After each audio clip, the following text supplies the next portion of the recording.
എൻ്റെ പ്രിയപ്പെട്ടവരെ, രോഗസൗഖ്യ പ്രാർത്ഥനയിലേക്ക് നമ്മൾ പ്രവേശിക്കുകയാണ്.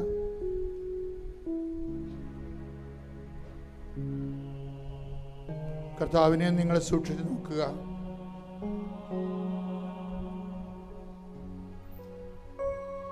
ബൈബിളിലെ പ്രധാനപ്പെട്ട ഒരു പ്രയോഗമാണ്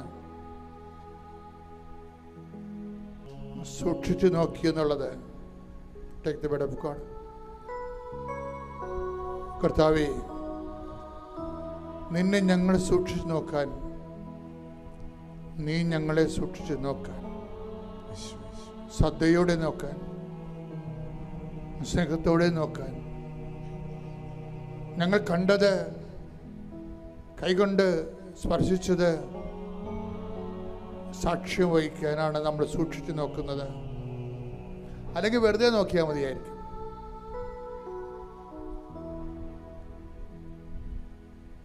കർത്താവിനെ നമ്മൾ സൂക്ഷിച്ചു നോക്കുന്നത്, നിങ്ങൾ കണ്ണുകൊണ്ട് കണ്ടത്, ചെവി കൊണ്ട് കേൾക്കേണ്ടത്, കൈകൊണ്ട് സ്പർശിച്ചത്, ജീവന്റെ വചനത്തെക്കുറിച്ച് സാക്ഷ്യം വഹിക്കുന്നതിന് വേണ്ടിയാണ്.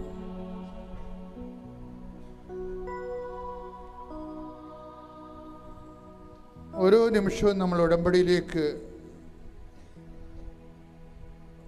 പരിചരണത്തിലൂടെ സഞ്ചരിക്കുമ്പോൾ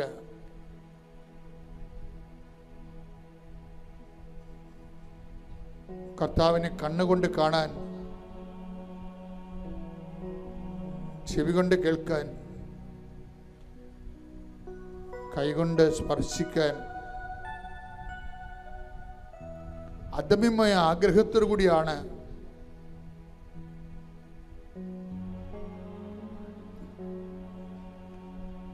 നമ്മുടെ ആധ്യാത്മിക ജീവിതം അടിസ്ഥാനപ്പെടുത്തിയിരിക്കുന്നത്.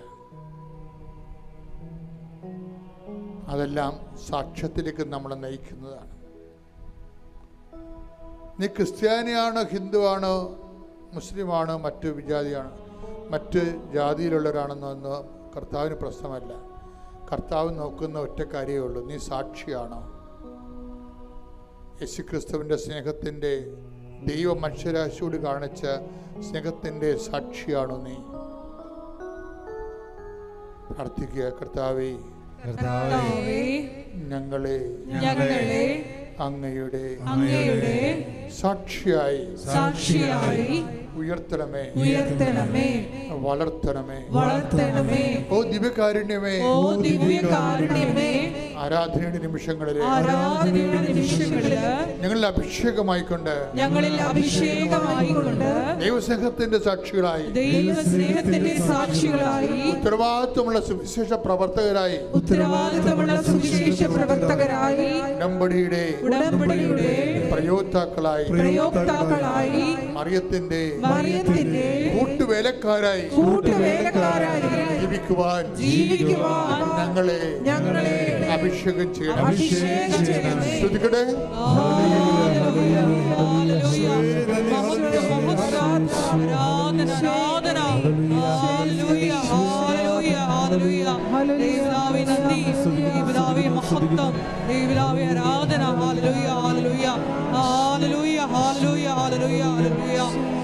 മഹത്വം, ആരാധന, ആരാധന. ഹല്ലേലൂയ, ഹല്ലേലൂയ, ഹല്ലേലൂയ, ഹല്ലേലൂയ, ഹല്ലേലൂയ, ഹല്ലേലൂയ.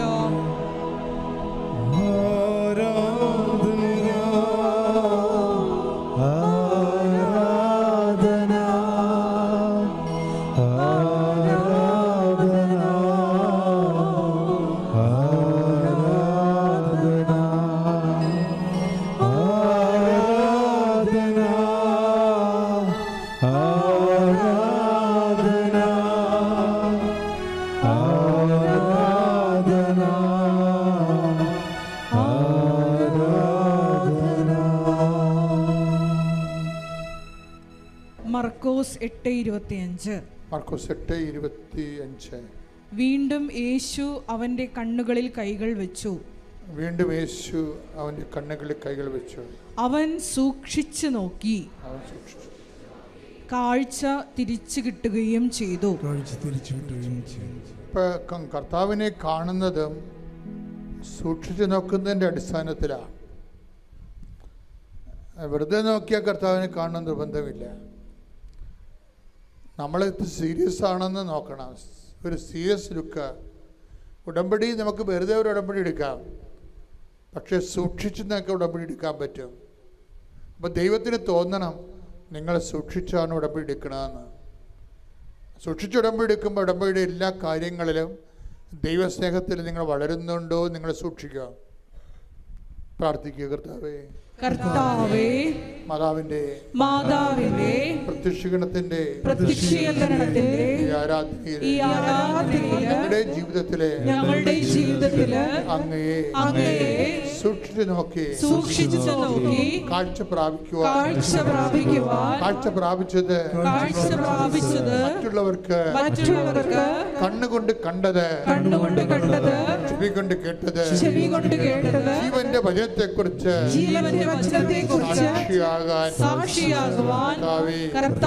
സാക്ഷിയാകാൻ വേണ്ടി അങ്ങയെ സൂക്ഷിച്ചു നോക്കാൻ വേണ്ടി നോക്കിക്കൊണ്ട് സാക്ഷികളാകാൻ ഞങ്ങളെ പ്രത്യേക അഭിഷേകം ചെയ്യണം.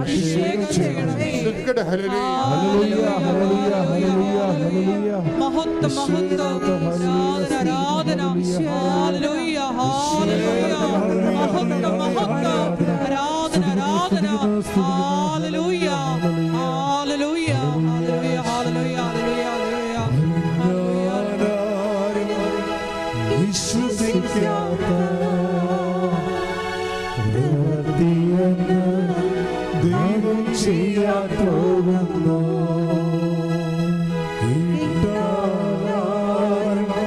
സമ്മതിക്കാത്ത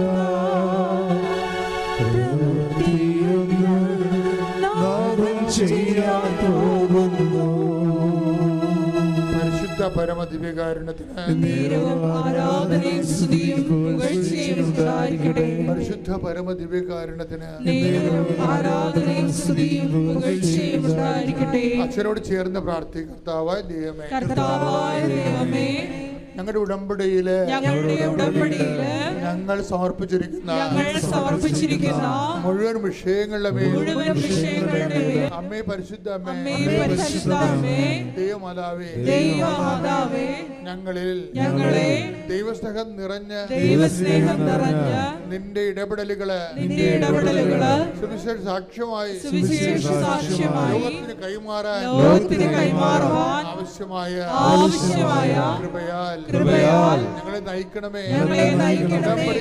ഉടമ്പടിയുടെ ഓരോ വിഷയങ്ങൾക്കും സാക്ഷിയാകാൻ അതുവഴി അങ്ങയെ ഏറ്റുപറയുവാനും ഞങ്ങളെ വിശേഷത്തിന്റെ ഉപകരണമായി മാറ്റണമേ. ഹല്ലേലൂയ, ഹല്ലേലൂയ, മഹത്വം, മഹത്വം, ആരാധന, ഹല്ലേലൂയ, ഹല്ലേലൂയ, ഹല്ലേലൂയ. ദൈവമേ നന്ദി, ദൈവമേ മഹത്വം, ദൈവമേ ആരാധന, ഹല്ലേലൂയ, മഹത്വം, മഹത്വം, ആരാധന, ആരാധന, ഹല്ലേലൂയ. ഈശോയ്ക്ക് മാതാവിന് 1000 നന്ദി. എൻ്റെ പേര് റോസ്. ഞാൻ തൃശ്ശൂരിൽ നിന്നാണ് വരുന്നത്. ഞാൻ ഉടമ്പടി എടുത്തത് കഴിഞ്ഞ സെപ്റ്റംബർ 3-ാം തീയതിയാണ്. ഞാനൊരു ഫോറിൻ മെഡിക്കൽ ഗ്രാജുവേറ്റ് ആണ്. ഞാൻ റഷ്യയിലാണ് MBBS പഠിച്ചത്. അപ്പോൾ അവിടെ പഠിച്ചു കഴിഞ്ഞിട്ട് നമ്മളിവിടെ വരുമ്പോൾ ഇന്ത്യയിലൊരു രജിസ്ട്രേഷൻ കിട്ടാൻ വേണ്ടിയിട്ട്, ഇവിടുത്തെ ഡോക്ടറാവാൻ വേണ്ടിയിട്ട് നമ്മളിവിടെ ഒരു FMG എക്സാം പാസ്സാവണം.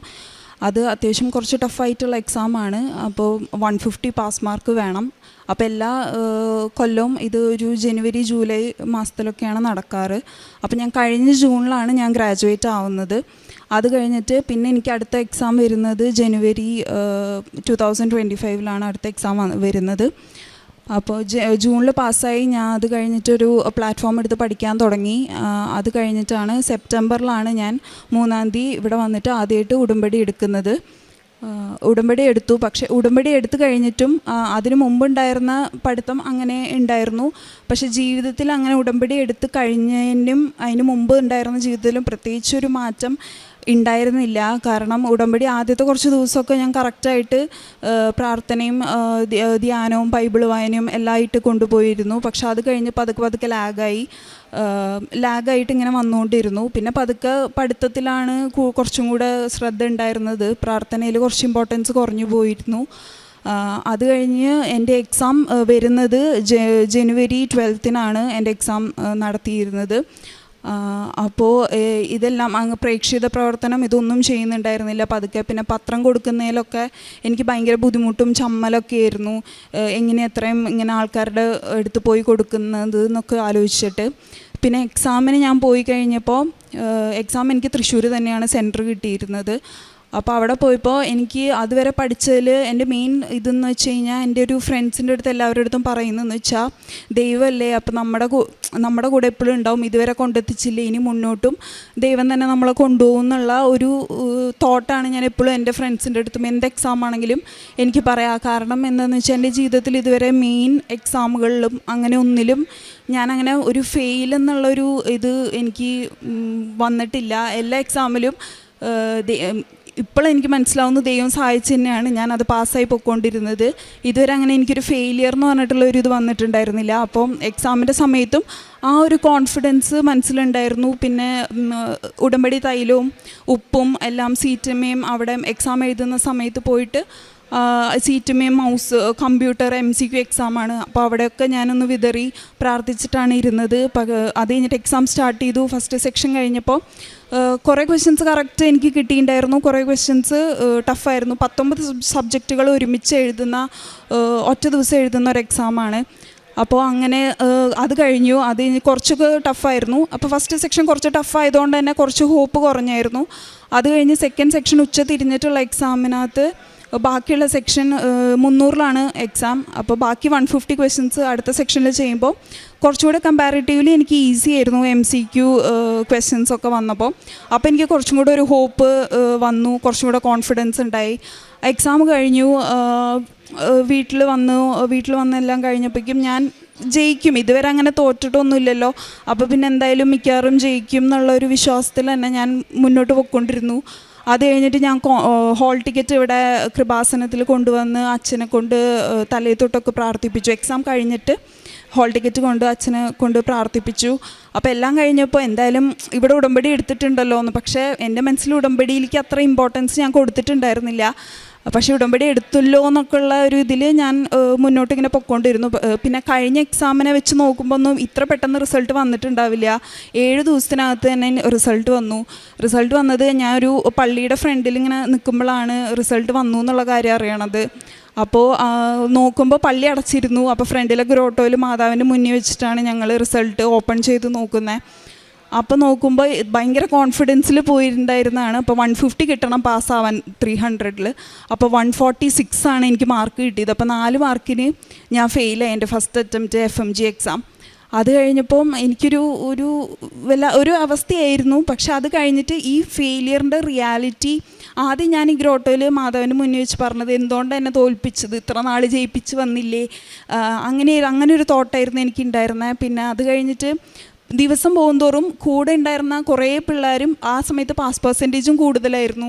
അപ്പോൾ കൂടെ ഉണ്ടായിരുന്ന പിള്ളേരൊക്കെ പാസ്സായി, കൂടെ പഠിച്ചിരുന്ന പിള്ളേരും കുറേ പേര് പാസ്സായി. അപ്പോൾ അവരുടെ ഫോട്ടോസും സ്റ്റേറ്റസും എല്ലാം കണ്ടു വരുമ്പോഴാണ് ഞാൻ എത്ര വലിയൊരു എക്സാമാണ് ഇവിടെ ഫെയിലായിട്ടുള്ളത്, ഇനി അടുത്ത് എഴുതണമെങ്കിൽ എനിക്ക് 6 മാസം വെയിറ്റ് ചെയ്യണം.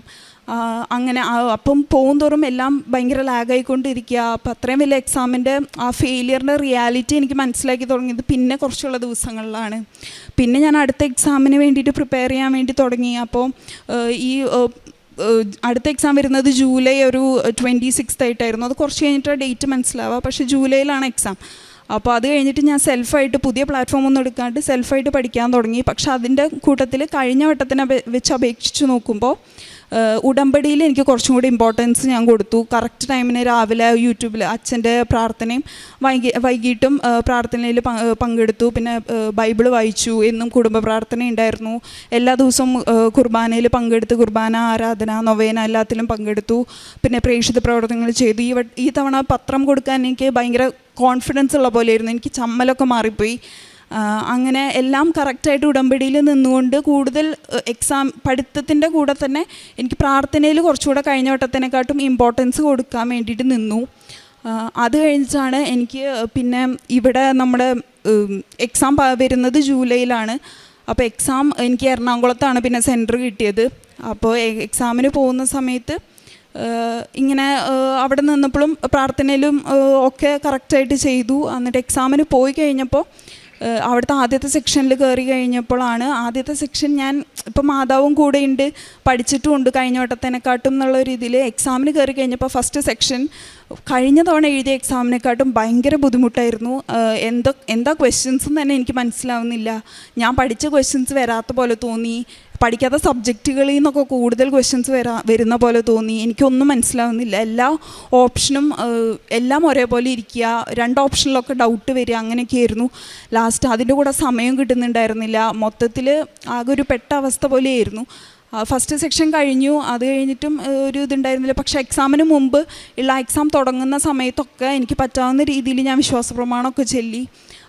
അത്രയും എത്ര എണ്ണം ചൊല്ലിയെന്നൊന്നും അറിയില്ല, അത്രയും ഞാൻ വിശ്വാസപ്രമാണം ചൊല്ലി. അത് കഴിഞ്ഞിട്ട് സെക്കൻഡ് സെക്ഷനിൽ നിന്നപ്പോൾ ഞാൻ വിചാരിച്ചു കഴിഞ്ഞ എക്സാമിൻ്റെ പോലെ തന്നെ സെക്കൻഡ് സെക്ഷൻ കുറച്ചുകൂടി എളുപ്പമായിരിക്കും, അപ്പോൾ നമുക്ക് അതിനകത്ത് എങ്ങനെയെങ്കിലും നോക്കാം എന്നുള്ള രീതിയിൽ ഞാൻ സെക്കൻഡ് സെക്ഷൻ അറ്റംപ്റ്റ് ചെയ്യാൻ സ്റ്റാർട്ട് ചെയ്തു. പക്ഷേ സെക്കൻഡ് സെക്ഷൻ എനിക്ക് ഫസ്റ്റത്തേനെക്കാട്ടും ഭയങ്കര ബുദ്ധിമുട്ടായിട്ടാണ് തോന്നിയത്. ഒന്നും കിട്ടുന്നില്ല. ലാസ്റ്റ് എക്സാം ഞാൻ വെറുതെ ഇങ്ങനെ ക്വസ്റ്റ്യൻസ് കുത്തിപ്പോവുമായിരുന്നു. കാരണം ടൈമും അതിനനുസരിച്ച് പൊയ്ക്കൊണ്ടിരിക്കുക. എനിക്ക് ആലോചിക്കാൻ സമയമില്ല, ഒന്നും ചെയ്യാൻ സമയമില്ല. അപ്പോൾ അങ്ങനെ ഞാൻ കുത്തിപ്പോയിക്കൊണ്ടിരിക്കുക. പക്ഷേ അത് കഴിഞ്ഞിട്ട് എക്സാം എല്ലാം കഴിഞ്ഞ് ലാസ്റ്റ് നമുക്ക് ഇത്രയും കുറച്ച് ടൈം എക്സാം കഴിഞ്ഞ് വെയിറ്റിംഗ് പീരീഡ് വന്നപ്പോൾ എൻ്റെ ഫ്രണ്ടിൽ ഞാൻ ഇരിക്കുന്നതിൻ്റെ ഏറ്റവും മുകളിലൊരു വലിയ വിൻഡോ ഉണ്ട്. അപ്പോൾ അവിടെ നിന്ന് കറക്റ്റ് നമുക്ക് ആകാശം ഇങ്ങനെ ക്ലിയർ ആയിട്ട് ഇങ്ങനെ കാണുന്ന ഒരു രീതിയിലാണ് എൻ്റെ സീറ്റ് വന്നിട്ടുണ്ടായിരുന്നത്. അപ്പോൾ ഞാൻ വിചാരിച്ചു മാധവ് ചിലപ്പോൾ മുകളിൽ നിന്ന് ഇങ്ങനെ നോക്കുന്നുണ്ടായിരിക്കും എന്നുള്ള രീതിയിൽ ഞാൻ ലാസ്റ്റ് അവിടെ ആകാശം നോക്കിയിട്ടൊക്കെയാണ് ഞാൻ ഫുൾ വിശ്വാസപ്രമാണം ഇങ്ങനെ ചൊല്ലിക്കൊണ്ട് തന്നെ ഇരിക്കുകയായിരുന്നു. ലാസ്റ്റ് എക്സാം കഴിഞ്ഞ് പുറത്തിറങ്ങി എല്ലാവർക്കും ടഫായിരുന്നു. അതിൻ്റെ കൂട്ടത്തിൽ ഞാനും തിരിച്ച് തൃശ്ശൂർക്ക് വീട്ടിലേക്ക് വരുന്ന സമയത്ത് ഞാൻ ഫോൺ നോക്കുമ്പോൾ ഈ ക്വസ്റ്റ്യൻസ് ഡിസ്കസ് ചെയ്യുന്ന കുറേ പിള്ളേരുടെ ഗ്രൂപ്പിലൊക്കെ ഉണ്ട്. അപ്പോൾ അവരൊക്കെ ഡിസ്കസ് ചെയ്യുമ്പോൾ ആദ്യത്തെ കുറച്ച് ക്വസ്റ്റ്യൻസൊക്കെ കറക്റ്റ് വന്നു. പിന്നെ അവർ പറയുന്ന ക്വസ്റ്റ്യൻസും ഞാൻ കുത്തിയ ക്വസ്റ്റ്യൻസൊക്കെ ഡിഫറെൻ്റ് ആണ്. അപ്പോൾ ഞാൻ ലാസ്റ്റ് ആലോചിച്ച് വന്നപ്പോൾ ചിലപ്പോൾ 100 ക്വസ്റ്റ്യൻ പോലും 150 പാസ് മാർക്ക് വേണ്ട സമയത്ത് 100 ക്വസ്റ്റ്യൻ പോലും ഞാൻ കറക്റ്റ് ആക്കിയിട്ടില്ല എന്ന് എനിക്ക് ഏകദേശം ഉറപ്പാക്കി. പിന്നെ എനിക്കത് ഗ്രൂപ്പൊക്കെ ഓപ്പൺ ചെയ്യാൻ ബുദ്ധിമുട്ടാണ്. പിന്നെ യൂട്യൂബിൽ ടീച്ചേഴ്സ് റീകോൾ ക്വസ്റ്റ്യൻസ് ഒക്കെ ഇടുമ്പോൾ അതൊക്കെ ഡിസ്കഷൻ കണ്ടിരിക്കാൻ എനിക്ക് പേടിയാണ്. അതുകൊണ്ട് അതൊന്നും ഞാൻ തുറന്നു നോക്കിയില്ല. അത് കഴിഞ്ഞിട്ട് ഞാൻ വന്നു ഇവിടെ ഉടമ്പടി പുതുക്കാൻ വേണ്ടിയിട്ട് വന്നിട്ടുണ്ടായിരുന്നു. അപ്പോൾ അവിടെ കൊടുത്തപ്പോൾ എനിക്ക് പുതുക്കിയിട്ട് നമ്മുടെ പ്രദക്ഷിണത്തിൽ എനിക്ക് മാതാവിനെയാണ് കിട്ടിയത്. അപ്പോൾ അത് കിട്ടിയപ്പോഴാണ് എനിക്ക് കുറച്ചൊരു ഹോപ്പ് ഉണ്ടായിരുന്നത്. അത് കഴിഞ്ഞിട്ട് പിന്നെ ഞാൻ എപ്പോഴാണ് റിസൾട്ട് വരെ കഴിഞ്ഞ വട്ടത്തെ പോലെ 7 ദിവസത്തിനുള്ളിൽ റിസൾട്ട് വരുമോ എന്നൊക്കെ വിചാരിച്ച് ഞാൻ പേടിച്ചിരിക്കുകയായിരുന്നു. പിന്നെ പക്ഷേ ആ ടൈമിൽ റിസൾട്ട് വരുന്ന അത്രയും ടൈമിൽ മുമ്പത്തേനെക്കാട്ടും കൂടുതൽ പ്രാർത്ഥനയിൽ ഞാൻ കുറച്ചും കൂടെ നന്നായിട്ട് ഇമ്പോർട്ടൻസ് കൊടുത്തു. 1-2 തവണ എല്ലാം ചൊല്ലി, എല്ലാ ധ്യാനത്തിനകത്തും എല്ലാത്തിനകത്തും പ്രാർത്ഥന ഭയങ്കര കറക്റ്റായിട്ട് ചൊല്ലി, എല്ലാം കറക്റ്റ് ഉടമ്പടിയിൽ നിൽക്കുന്ന പോലെ തന്നെ നിന്നു. അത് കഴിഞ്ഞിട്ട് 17 ദിവസം കഴിഞ്ഞ് ഓഗസ്റ്റ് 13-നാണ് എനിക്ക് റിസൾട്ട് വരുന്നത്. അപ്പോൾ വീട്ടിൽ വെച്ചിട്ട് ഇരിക്കുമ്പോഴാണ് റിസൾട്ട് വരുന്നത്. അപ്പോൾ നോക്കാൻ ഭയങ്കര പേടിയായതുകൊണ്ട് ഞങ്ങൾ പള്ളിയിൽ പോയിട്ടാണ് നോക്കിയത്, മാതാവിൻ്റെ മുന്നിൽ വെച്ച് തന്നെയാണ് നോക്കിയത്. അപ്പം നോക്കിക്കഴിഞ്ഞപ്പോൾ ഞാൻ വിചാരിച്ചു ലാസ്റ്റ് എൻ്റെയും പാരൻസിൻ്റെയൊക്കെ പ്രാർത്ഥന വെച്ചാൽ 150 എങ്ങനെയെങ്കിലും കിട്ടണം എന്നായിരുന്നു. കാരണം എനിക്കും ഏകദേശം ഉറപ്പായി എനിക്ക് പാസ്സാവില്ല എന്നുള്ള ഒരു ഉറപ്പിലാണ് ഞാൻ പോയത്. പക്ഷെ മാധവന് മുന്നേ വെച്ച് റിസൾട്ട് തുറന്നു നോക്കിയപ്പോൾ എനിക്ക് 155 മാർക്ക് തന്നു. 5 മാർക്ക് എനിക്ക് ഇതിനെക്കാട്ടും എക്സ്ട്രാ തന്നിട്ട് മാധവനെ സഹായിച്ചു. അപ്പോഴാണ് എനിക്ക് കാര്യം മനസ്സിലായതെന്ന് വെച്ച് കഴിഞ്ഞാൽ നമ്മൾ മുമ്പത്തെ ഞാൻ പറയുന്ന പോലെ ദൈവമല്ലേ കൂടെ നിന്നോളും, മുന്നോട്ട് ഇനിയും കൊണ്ടുപോയിക്കോളും എന്നുള്ളൊരു തോട്ട് മാറ്റിയിട്ട് നമ്മൾ ദൈവത്തിൻ്റെ കൃപ കിട്ടാനും ദൈവത്തിൻ്റെ കൂടെ നമ്മൾ നിൽക്കണമെങ്കിൽ നമ്മൾ തന്നെ അതിനുള്ള എഫേർട്ട് നമ്മളെ സൈഡിൽ നിന്നും നന്നായിട്ട് ഇട്ടാൽ മാത്രമേ അങ്ങനെ ദൈവത്തിൻ്റെ കൂടെ നമുക്ക് നിൽക്കാൻ പറ്റുള്ളൂ. അങ്ങനെ ദൈവത്തിൻ്റെ കൃപ കിട്ടണമെങ്കിൽ അങ്ങനെ പറ്റുള്ളൂ എന്നുള്ള ഒരു വലിയ സ്റ്റേറ്റ്മെൻറ്റ് എനിക്ക് മനസ്സിലായി, മാതാവ് മനസ്സിലാക്കി തന്നു. അപ്പോൾ അതൊക്കെ കഴിഞ്ഞ് ആ റിസൾട്ട് വന്നപ്പോഴാണ് ഇത്രയും വലിയൊരു അച്ചീവ്മെൻറ്റാണ് ഞാൻ ചെയ്തത്. ഇനിയിപ്പോൾ ഇന്ത്യയിൽ ഡോക്ടറായിട്ട് എനിക്കൊരു സർട്ടിഫിക്കേഷൻ കിട്ടുക എന്നുള്ളത് അത്രയും വലിയ അച്ചീവ്മെൻറ്റാണ് എനിക്കിപ്പോൾ ജീവിതത്തിൽ നടന്നതെന്നുള്ളൊരു റിയാലിറ്റി എനിക്ക് മനസ്സിലാക്കി. അത് കഴിഞ്ഞിട്ട് ഇനിയിപ്പം എൻ്റെ കൂടെ എൻ്റെ ഇനി ഫ്യൂച്ചറിലും ഇനി ഞാൻ നോക്കാൻ പോകുന്ന പേഷ്യൻസിനും എൻ്റെ അടുത്ത് വരുന്ന ഞാൻ വർക്ക് ചെയ്യുന്ന സ്ഥാപനങ്ങളിലും അങ്ങനെ എൻ്റെ കൂടെ വർക്ക് ചെയ്യുന്ന എല്ലാവരും ഡോക്ടേഴ്സ് എല്ലാവർക്കും മാതാവിൻ്റെ ഈശോയുടെയും കൃപ കിട്ടാനൊക്കെ കൃപയും സഹായമൊക്കെ കിട്ടാൻ മാധ്യസ്ഥ അപേക്ഷയുണ്ട്. എൻ്റെ സാക്ഷി ഞാൻ പരിശുദ്ധ അമ്മയ്ക്ക് സമർപ്പിക്കുന്നു. ഇനിയിപ്പോൾ ഞാൻ ഡൽഹിയിലേക്ക് പോവാണ്. ഒക്ടോബർ 13 എനിക്ക് പാസ് സർട്ടിഫിക്കറ്റ് വാങ്ങാൻ വേണ്ടി ഞാൻ ഡൽഹിയിൽ ഈ മാസം 13 പോവാണ്. അപ്പോൾ എന്തിനും മാതാവിന് ഈശോയ്ക്കും പാസ്സാക്കി തന്നതിന് ഒരു കോടിക്കണക്കിന് നന്ദി പറയുന്നു. പ്രേക്ഷിത പ്രവർത്തനമായിട്ട് ഞാൻ എന്നും അച്ഛൻ്റെ ധ്യാനം, പിന്നെ സാക്ഷ്യങ്ങൾ കുറേ കേട്ടിരുന്നു. പിന്നെ ഇവിടുത്തെ കൃപാസനം പേപ്പർ ഞാൻ കുറേ പേർക്ക് വിതരണം ചെയ്തു. പിന്നെ കുറേ അനാഥാലയങ്ങളിലൊക്കെ ഫുഡൊക്കെ കൊടുത്തു. പിന്നെ എൻ്റെ അടുത്ത് സഹായം ചോദിച്ചു വരുന്ന ആൾക്കാർക്ക് എനിക്ക് ചെയ്യാൻ പറ്റുന്ന അത്രയും സഹായം ഞാൻ ചെയ്യാൻ ശ്രമിച്ചിട്ടുണ്ട്. ഉടമ്പടി വന്നപ്പം ഇപ്പോൾ എനിക്ക് കുറച്ചും കൂടെ ജീവിതത്തിൽ കുറച്ചും കൂടി കറക്റ്റ് ടൈമിനനുസരിച്ച് രാവിലെ അത്രയും നമ്മൾ കറക്റ്റ് പ്രാർത്ഥനയിൽ നിൽക്കണം. പിന്നെ സ്വഭാവത്തിലും കുറച്ചൊക്കെ മാറ്റങ്ങൾ വന്നിട്ടുണ്ട്. പിന്നെ കുറച്ചുകൂടി പ്രാർത്ഥന, ഞാൻ ഇതുവരെ ഇങ്ങനെ ദൈവം നമ്മളെ കൊണ്ടുപോകും അങ്ങനെയുള്ളൊരു സിമ്പിൾ ഒരു സ്റ്റേറ്റ്മെൻറ്റിലാണ് ഞാൻ നിന്നുകൊണ്ടിരുന്നത്. പക്ഷേ കുറച്ചുകൂടി നമ്മൾ പ്രാർത്ഥനയിലേക്ക് എനിക്ക് കുറച്ചും കൂടി ഇമ്പോർട്ടൻസും അതിനകത്തേക്ക് എനിക്ക് വരാൻ പറ്റിയത് ഇവിടെ നിന്ന് കൃപാസനത്തിൽ നിന്ന് ഉടമ്പടി എടുത്തുകൊണ്ട് മാത്രമാണ്. ദൈവത്തിന് നന്ദി, അത്ഭുത മാതാവിന് വലിയ നന്ദി. ഇവള് പാസ്സായത് എല്ലാവർക്കും സന്തോഷമാണ്, ഭയങ്കര സന്തോഷം. പക്ഷേ ഇവളെ പാസ്സായ ആ ദിവസങ്ങളുടെ കാര്യം, ഞങ്ങളുടെ കുടുംബത്തിനുണ്ടായ കുറച്ച് കാര്യങ്ങളാണ് ഞാൻ ഉദ്ദേശിക്കുന്നത്. വേറൊന്നുമില്ല, ശരിക്കും നന്നായി പഠിച്ചിട്ടാണ് അവൾ പരീക്ഷയ്ക്ക് പോയത്. പിന്നെ ഈ പ്രാവശ്യത്തെ പരീക്ഷയ്ക്ക് തീർച്ചയായിട്ടും കൃപാസന മാതാവിൻ്റെ അടുത്തുള്ള ബന്ധം അവൾക്ക് അത്രമാത്രം സഹായം ഉണ്ടാവുന്നു. ശരിക്കും പറഞ്ഞൊരു തുള്ളിച്ചാടി കോൺഫിഡൻസിൽ തന്നെയാണ് അവൾ പരീക്ഷ എഴുതാൻ പോയത്. പരീക്ഷ ഹാളിൽ എഴുതിയപ്പോൾ കാര്യം പറഞ്ഞല്ലോ, ടോട്ടലി ബ്ലാങ്ക് ആവുമായിരുന്നു. ബ്ലാങ്ക് ആവുകയെന്ന് പറഞ്ഞു കഴിഞ്ഞാൽ ഒന്നും മനസ്സിലാവാത്ത തരത്തിൽ മാറുകയാണ്. പരീക്ഷ കഴിഞ്ഞ് വന്നിട്ട് കൊച്ച് വല്ലാണ്ട് കരഞ്ഞിട്ടൊക്കെയാണ്. പക്ഷേ അപ്പം എനിക്ക് മനസ്സിലായി, അത് ഒരു 100-300ഓളം ക്വസ്റ്റ്യനാണ് ഇവർക്കുള്ളത്. ആ 300 ക്വസ്റ്റ്യനിൽ ഒരു ക്വസ്റ്റ്യൻ പോലും ശരിക്കും റിവൈസ് ചെയ്ത് ഓർത്തെടുക്കാൻ പറ്റാത്ത തരത്തിൽ ആ ശക്തി മാറിപ്പോയായിരുന്നു. അപ്പോൾ അത്രയും എന്താ പറയുക, നമ്മൾക്ക് നമ്മുടെ പക്ഷത്തു നിന്നുള്ള, നമുക്ക് എല്ലാവർക്കും ഉണ്ടല്ലോ നമ്മുടെ ഭാഗത്തു നിന്നുള്ള ഒരു കഴിവിൻ്റെ ഒരു ഇൻപുട്ട്, അത് 100% നമ്മുടെ പക്ഷത്തുനിന്ന് ഒന്നുമില്ല. ഇനി എന്തെങ്കിലും ജയിക്കുകയാണെങ്കിൽ തീർച്ചയായിട്ടും മാതാവ് എന്നെ സഹായിക്കണം എന്നുള്ള ഉറച്ച ഒരു സിറ്റുവേഷനാണ് ഞങ്ങളുടെ വീട്ടിൽ വന്നത്. അപ്പോൾ അത് ആ പരീക്ഷ കഴിഞ്ഞിട്ടുള്ള ഒരു 17 ദിവസം കഴിഞ്ഞിട്ടാണ് റിസൾട്ട് വരുന്നത്. ഞങ്ങളുടെ കുടുംബത്ത് ഞങ്ങളുടെ ആ ദൈവത്തിനെ ഞങ്ങൾ മുറുക്കി പിടിക്കുക തന്നെയായിരുന്നു, ഒരു സെക്കൻഡ് പോലും വിടാതെ. അത്രയും തീവ്രമായിട്ട് ഞാൻ നിങ്ങളോട് ഓർത്ത് പറയുകയാണ്, നിങ്ങൾക്ക് എല്ലാവർക്കും ആവശ്യങ്ങളുണ്ടായിരിക്കും, നിങ്ങൾ ഉറച്ചു പിടിച്ചോ, ഉറപ്പായിട്ടും നിങ്ങളെ വിട്ടുകളയില്ല. ദൈവം നിങ്ങളെ എത്ര നടക്കില്ല എന്ന് വിചാരിക്കുന്ന കാര്യം പോലും നിങ്ങൾക്ക് നടത്തി തരും. ഈ ഉടമ്പടി എന്ന് പറഞ്ഞ സാധനം എല്ലാവരും പ്രാർത്ഥിക്കുന്നവരാണ്. പക്ഷേ ഉടമ്പടിയിലനുസരിച്ച് പ്രാർത്ഥിക്കുന്നവൻ, ഞാൻ ഒരിക്കൽ കൂടി പറയട്ടെ, ഉടമ്പടി അനുസരിക്കുന്നവൻ തീർച്ചയായിട്ടും അതിൻ്റെ റിസൾട്ട് ഉണ്ടാക്കിയിരിക്കും. യാതൊരു അതാണ് നമ്മുടെ സാധാരണ പ്രാർത്ഥനയും ഉടമ്പടി എടുത്തുള്ള പ്രാർത്ഥനയും തമ്മിൽ വ്യത്യാസം. നമുക്ക് എപ്പോഴും നന്മ ചെയ്യാനുള്ള കാര്യങ്ങൾ ഓർമ്മ വരും, എന്തൊക്കെ ചെയ്യണം, നമുക്ക് എന്തൊക്കെ ചെയ്യണ്ടേ എന്നുള്ള കാര്യങ്ങൾ അപ്പോൾ ഓർമ്മിപ്പിച്ച് തരുന്നൊരു പരിപാടിയാണ് ഈ ഉടമ്പടി എന്ന് പറഞ്ഞ സാധനം. നിങ്ങൾ ഉറച്ചു നിൽക്കുക. പിന്നെ അതുപോലെ തന്നെ ഞാൻ ഈ ഉടമ്പടിയായിട്ട് ബന്ധപ്പെട്ടിട്ട് ഞാൻ കുറച്ച് നല്ല കാര്യങ്ങൾ ചെയ്യാമെന്ന് പറഞ്ഞു. എൻ്റെ കൂട്ടുകാരത്തി ഒരു പെൺകുട്ടിയോട് അവളോട് ഞാൻ പറഞ്ഞു ഞാൻ ഇത് മോള് പാസ്സായി കഴിഞ്ഞാൽ ഇന്നതൊക്കെ ചെയ്യാം എന്നൊക്കെ പറഞ്ഞിട്ട് കുറേ കാര്യങ്ങൾ പറഞ്ഞു. അപ്പോൾ അവൾ പറഞ്ഞൊരു കാര്യമാണ്, മോള് പാസ്സാവുന്നത് നിങ്ങൾക്ക് ഉറപ്പാണോ, മാതാവിൻ്റെ സഹായം ഉണ്ടെങ്കിൽ എന്ന് ചോദിച്ചു. അപ്പോൾ പറഞ്ഞു ഉറപ്പായിട്ടും പാസ്സാവുമെന്ന് പറഞ്ഞു. അപ്പോൾ അങ്ങനെയാണെങ്കിൽ പിന്നെ നീ എന്തിനാ ഇത് കഴിഞ്ഞിട്ട് ചെയ്യാൻ നിൽക്കണേ, നിനക്ക് ഇപ്പം തന്നെ ചെയ്തു തുടങ്ങിക്കൂടെ, നീ ചെയ്യാൻ ഉദ്ദേശിക്കുന്ന കാര്യങ്ങളൊക്കെ നിനക്ക് ഇപ്പം തന്നെ ചെയ്തു കൊടുക്കാൻ തുടങ്ങി. അപ്പോൾ അത് എനിക്കൊരു പ്രത്യേക ഒരു അറിവായി. അപ്പോൾ സത്യം പറയില്ല, ആ നിമിഷം തൊട്ട് ഞാൻ ഇവൾ ജയിച്ചാൽ ചെയ്യേണ്ട കാര്യങ്ങളൊക്കെ ഞാൻ റെസ്റ്റോറൻറ്റും കാര്യങ്ങളൊക്കെ നടത്തുന്ന ഒരാളാണ്. അപ്പോൾ ഈ അനാഥശാലകളിലും വൃദ്ധസാധനങ്ങളിലൊക്കെ ഫുഡ് കൊടുക്കില്ല, അങ്ങനത്തെ കാര്യങ്ങളിലൊക്കെയാണ് ഞാൻ മെയിനായിട്ട് ചെയ്യാൻ ഉദ്ദേശിച്ചത്. ആ കാര്യങ്ങളും പിന്നെ പേപ്പറിൻ്റെ കാര്യങ്ങളൊക്കെ നോർമലി ഇവൾ ചെയ്തുകൊണ്ടിരിക്കുന്നുണ്ട്. അപ്പോൾ അതൊക്കെ ചെയ്യാൻ നോക്കി. അത് എനിക്ക് ഭയങ്കര, ശരിക്കും പറഞ്ഞാൽ ഇവളൊരു 5 മാർക്ക് ഡിഫറൻസിലാണ് പാസ്സായിട്ടുള്ളത്. അപ്പോൾ ഇങ്ങനെ ഈ ഒരു മുതൽക്കൂട്ടുകൾ നമ്മൾ ചെയ്തു കൊടുക്കുന്ന ഓരോ സാഹചര്യങ്ങൾ കൂടി അത് എത്രമാത്രം അതിലേക്ക് ദൈവം കരുതലാക്കി. അപ്പോൾ എല്ലാവരും നമ്മൾ എന്തൊക്കെ ചെയ്യാൻ ഉദ്ദേശിക്കണം ദൈവത്തിനോട് ചെയ്യാതിരിക്കുക, അത് ഒരു സമയത്തിന് വേണ്ടി കാത്തു നിൽക്കേണ്ട, നിങ്ങൾ ചെയ്തു തുടങ്ങിക്കോളൂ. പിന്നെ ചില ആൾക്കാർ ഞങ്ങളുടെ പുത്തമ്പള്ളിയിലടക്കം ഈ നമ്മുടെ കൃപാസനം പേപ്പർ കൊടുക്കാനൊക്കെ ചില ആൾക്കാർക്ക് താല്പര്യക്കുറവുണ്ട്, അവിടുത്തെ നടത്തിപ്പുകാർക്കൊക്കെ അത് നമ്മൾ കാണുന്നുണ്ട്. പക്ഷേ അങ്ങനെയുള്ള ആൾക്കാർ, ഞാൻ അവിടെയും പറയുന്നത് ഇവിടെയും പറയുന്നത്, അങ്ങനെ ആരെങ്കിലും നിങ്ങളുടെ കൂട്ടത്തിൽ ആരെങ്കിലും പറയും ഒരു ദിവസമെങ്കിലും നിങ്ങൾ ഇവിടെ വന്നിട്ട് ഇവിടെ ഉടമ്പടിയായിട്ട് ബന്ധപ്പെട്ടൊന്ന് കണക്റ്റ് ആയിട്ട് ഒരു ദിവസം ഇവിടുത്തെ ഒരു ജീവിതം ഒന്ന് അനുഭവിക്കുക. എന്നിട്ട് നിങ്ങൾക്ക് അങ്ങനെ തോന്നുന്നുണ്ടെങ്കിൽ നിങ്ങളത് തടയേ എന്ത് വേണം ചെയ്തോ എന്നുള്ളതാണ് എനിക്ക് പറയാനുള്ളത്. പിന്നെ മോളുടെ കൂട്ടുകാർ പറഞ്ഞപ്പോൾ മോളുടെ ഒരു കൂട്ടുകാരിയുണ്ട്, പല്ലവി എന്നാണ് പേര്. അവളും ഈ കൃപാസനത്തിൽ വന്നിട്ട് ഇതെടുത്ത് ഉടമ്പടി എടുത്തുള്ള കൊച്ചാണ്. അപ്പോൾ അവളുടെ പരീക്ഷ സമയത്തുള്ളൊരു എക്സ്പീരിയൻസ്, അവളിങ്ങനെ ഉപ്പ് വിതറിക്കൊണ്ടിരിക്കുന്ന സമയത്ത് അവിടുത്തെ എക്സാം മോണിറ്റർ ചെയ്യണ ഭയങ്കര സ്ട്രിക്റ്റാണ്, നിങ്ങൾക്കറിയാമല്ലേ, MBBS എക്സാമാണ്. അപ്പോൾ മോണിറ്റർ ചെയ്യുന്ന ആൾ പറഞ്ഞു, ഉപ്പ് വിതരണം കണ്ടപ്പോൾ ഒരു പൊടി വിതരണം കണ്ടപ്പോൾ കൃപാസനാണല്ലേ, ആയിക്കോട്ടെ ഇവിടെ എല്ലാവരും ചെയ്യുന്നുണ്ടെന്ന് പറഞ്ഞു. അതുപോലെ തന്നെ അവളുടെ കാശ് രൂപം ഉണ്ടായിരുന്നു. ആ കാശ് രൂപം കൈപ്പിടിക്കാൻ പറ്റില്ല എന്ന് പറഞ്ഞപ്പോൾ പുറത്തുകൊണ്ട് ഇടാൻ പോയപ്പോൾ ആ ട്രയൽ കിടക്കുന്നത് മുഴുവൻ കൃപാസന മാതാവിൻ്റെ ലോക്കറ്റുകളാണ്. അത് ഒക്കെ സത്യം പറഞ്ഞ് നമുക്ക് ഈ ദൈവത്തിൻ്റെ മഹത്വം ഇങ്ങനെ മാതാവിനെ അത് സ്പ്രെഡായി പോകുന്നതിൻ്റെ നമുക്ക് നോക്കി നിൽക്കുന്ന സാക്ഷ്യങ്ങളാണ്. പിന്നെ ഒരു കാര്യം കൂടി പറഞ്ഞോട്ടെ, ഈ ദൈവത്തിനോട് നമ്മൾ പ്രാർത്ഥിക്കാം. നമ്മൾ പ്രാർത്ഥിച്ചു കഴിയുമ്പോൾ നമുക്ക് എല്ലാവർക്കും ഉണ്ട് പ്രാർത്ഥനകൾ. പക്ഷേ നമുക്കൊരു ഡൗട്ട് ഉണ്ട്, ഇത് നടക്കുമോ?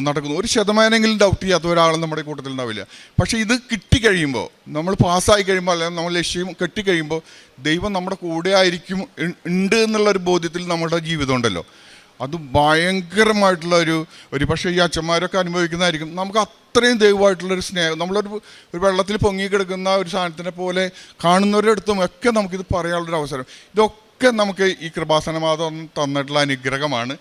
പിന്നെ എൻ്റെ ഒരു ചെറിയൊരു ആഗ്രഹം കൂടി ഞാൻ പറയാൻ ആഗ്രഹിക്കുകയാണ്. ഇപ്പോൾ കഴിഞ്ഞ ഫെബ്രുവരിയിലൊക്കെ ഒരു പയ്യൻ 3 പ്രാവശ്യമൊക്കെ FMG പരീക്ഷ പാസ്സായി തോറ്റിട്ട് എഴുതി പാസ്സായിട്ട് കരഞ്ഞൊക്കെ അനുഭവം പറഞ്ഞു. നിങ്ങൾ പലരും കേട്ടിട്ടുണ്ടായിരിക്കും, ഞങ്ങൾ ഒരുപാട് കേട്ടിട്ടുണ്ട്.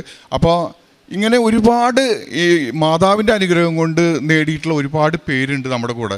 അപ്പോൾ ഇപ്പോൾ മോളുടെ ഞാനൊരു പറയുകയാണെന്ന് വെച്ചാൽ എല്ലാ ഡിസ്ട്രിക്റ്റിലും കൃപാസന മാതാവിൻ്റെ പേരിൽ ഒരു ചെറിയൊരു ക്ലിനിക്ക്, പാവങ്ങൾക്ക് ഫ്രീ ആയിട്ട് ചികിത്സ കൊടുക്കാൻ പറ്റുന്ന ക്ലിനിക്ക്, ഇങ്ങനത്തെ കുട്ടികളുടെയൊക്കെ പേര് സമാഹരിച്ചിട്ട് അങ്ങനത്തെ ഒരു കാര്യത്തിലേക്കൊക്കെ വെക്കാൻ പറ്റിയാൽ എൻ്റെ മോൾ അതിൻ്റെ കൂടെ ഉണ്ടാവും.